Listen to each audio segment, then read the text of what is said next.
Hello and welcome back, everyone, to Rocket Rabbit Commentaries run through Legacy of the Duelist. And in this episode, we're continuing on with Arc-V with Zuzu versus Julia. Also, Yugioh is here.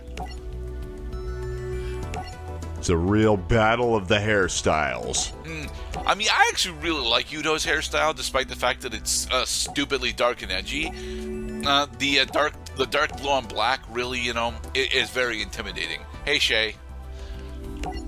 It looks like they're using Yugioh to make a comeback with the DD archetype. No, but the DD archetype is actually here. Hey, Declan. Nice. Declan. Declan comes off as a primary villain, and to be perfectly honest, Declan is almost a villain for the first arc of Arc-V, but...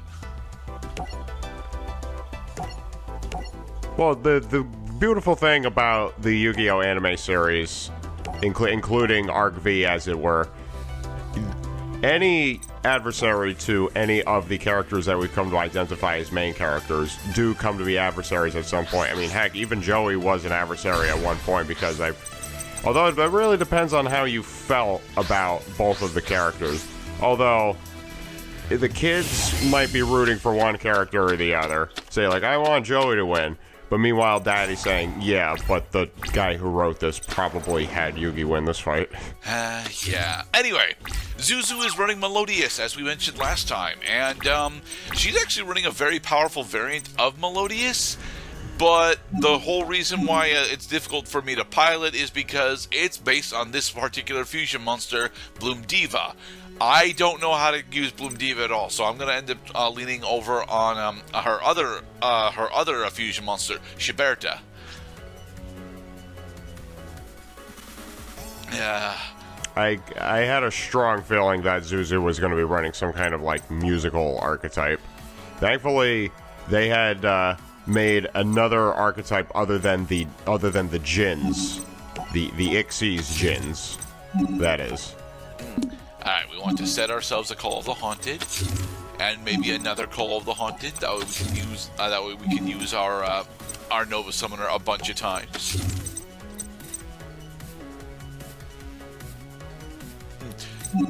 Now, for the record, this particular Melodious trap is stupidly powerful with Gerdat, but we still have to deal with Julia's, more dangerous fusion archetype. Because yes, Julia is using Brilliant Fusion in order to special summon Lady Brilliant Diamond, and if she knew what she was doing, this would actually be game. But she thankfully is not actually all that well versed in what she is supposed to do from here. So. Yeah, she just traded a 3,400 attack monster for a 3,300. Granted that she did get another 1,900 attack beater on top of that. Well, the Lady Brilliant Diamond that she summoned wouldn't actually have any attack or defense ones because she summoned it off of Brilliant Fusion. So. All right, now get the third and final Nova Summoner, and then she's gonna kill this one because she don't got no piercing active.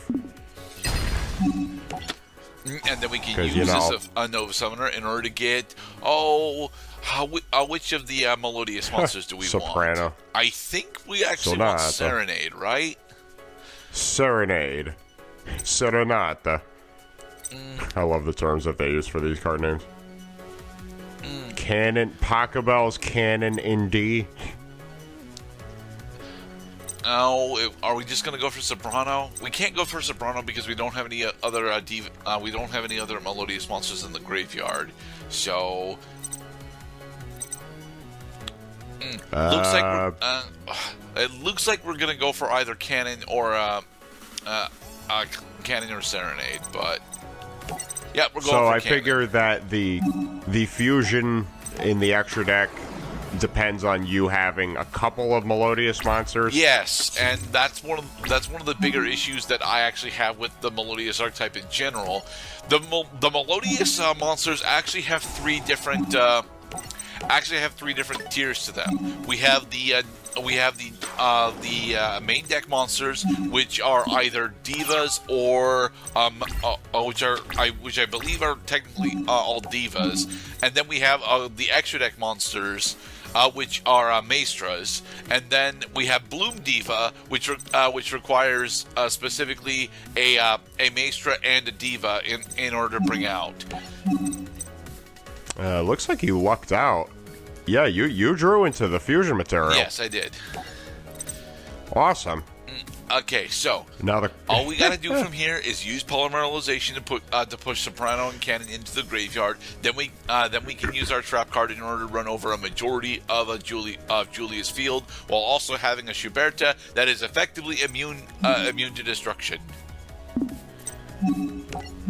Yes, with the Melodious Illusion trap card, your songstress cannot be interrupted, and she gets an encore when she's attacking your ears. Some might call it discord. We call it lovely dulcet tones. A real melody for the heart of hearing. This is me actually remembering that from what I was just previously reading, that a good portion of my Melodious monsters actually have special effects. Actually have effects when they get special summoned. So I was thinking that I was actually going to use one of them, and then I didn't do that. I'm not entirely sure as to why. All right, now we put Honest back in our hand. Beautiful. Activate polymerization. For Maestra.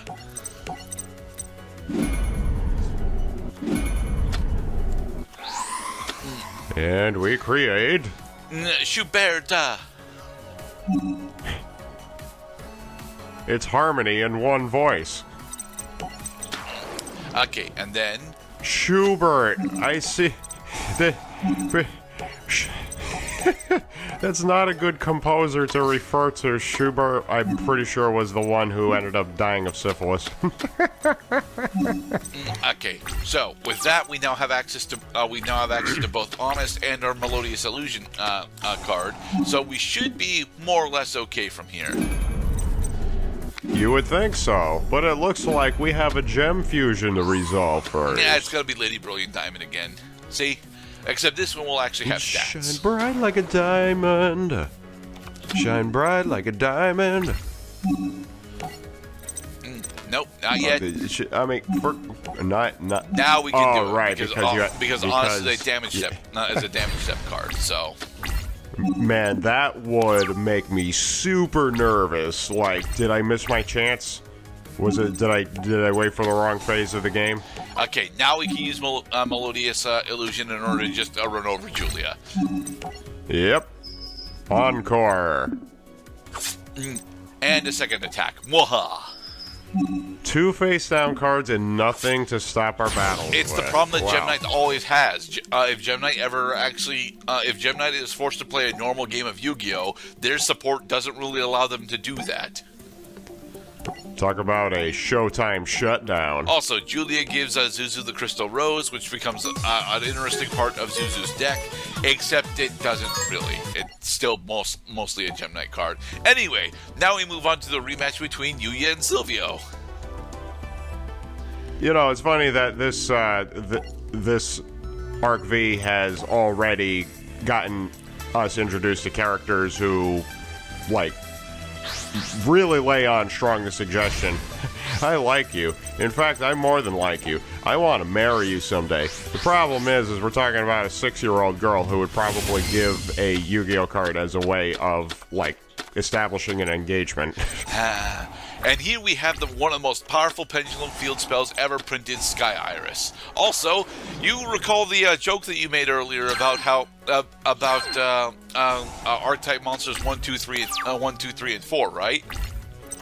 Yeah. So which numbers are we looking at right now? Well, Silvio didn't actually play any of them, but yeah, he's running the archetype that literally does that. He is running Yosenjus. Yosenjus are Yosenju 1, 2, 3, and 4, as well as left and right gate, and then the 2 boss monsters, Daimak, and I forget what the other one's called. Yeah, they'll be back. Oh, Pendulum Monsters will be back. If they can revive dead archetypes, they can stuff some life into this pendulum swing. Well, ironically enough, Pendulum actually has a very viable engine right now in Melodious. Seriously, Melodious in a recent pack got a very powerful and relatively consistent and splashable engine that people have been, toying with for a good portion of the past year.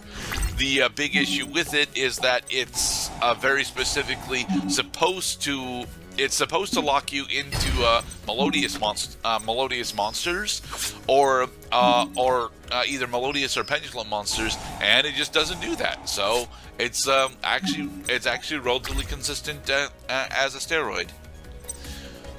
Well, good. I mean, as much as we have can. Beast-Size Pendulum Dragon finally. Haha. You see, viewers at home, you got to understand where Mr. Gerdat and I are coming from. We've been playing Yu-Gi-Oh for most of our lives. Pendulum came way later along the learning curve versus what we're used to. Yeah. So yes, we will continue to crap on Pendulum monsters as we see fit. You are entitled to your own opinion, of course. Okay, so we got ourselves another copy of Odd Eyes Pendulum Dragon. Okay, here we go. Yosenju Kama the First. Oh my god, it actually uses the number yes. 1. So, as I've already mentioned, the Yosenju monsters very specifically are numbered 1, 2, 3, and 4, and then the 2 gates. Oh my god, he just removed all of his beepity boopity tokens. No. He bounced our Odd Eyes Dragon. It's fine because he bounced our Odd Eyes Dragon. Now we can summon 2 more of it.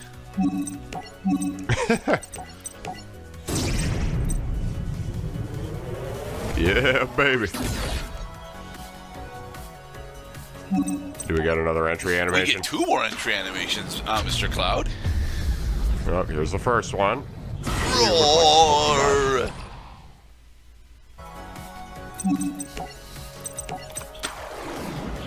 And another roar! Digimon. Pendulum monsters striking out all the Yosenjus. Yeah, as Annotations Gerdat mentions here, sometimes Yugioh has extremely explosive plays. We can activate Drummarilla's effect. And then just kill Silvio because he doesn't have anything else on his field. Bang the drums. All right. In the next episode, we will continue on with the Leo Institute championship tournament. Be safe, everybody. The Leo Institute of Technology. Lit. Ooh, Fire Formation Tenki.